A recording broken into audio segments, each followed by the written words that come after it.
Selon les Nations Unies, la menace de l'épidémie du virus Ebola est imminente au Soudan du Sud. C'est la raison pour laquelle des dispositions sanitaires sont prises dans la ville de Yei River, située à 300 km de l'épicentre actuel du virus Ebola en République démocratique du Congo.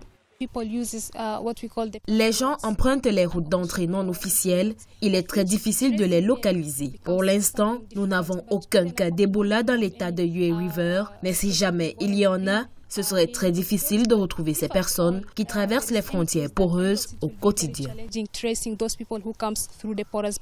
Ici, à l'hôpital de Yei River, les équipes médicales mettent en place des tentes d'isolation et initient des campagnes de sensibilisation avec les populations locales. L'équipe prévoit aussi de se doter d'une nouvelle ambulance car l'unique dont disposait le centre est en panne.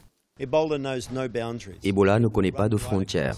Il va toucher tous les groupes de combat et va continuer. Alors, nous devons être en mesure de communiquer avec ces personnes dans les zones contrôlées par l'opposition et de pouvoir faire le même type de sensibilisation et de formation que nous organisons dans les villes contrôlées par le gouvernement et autour des hôpitaux.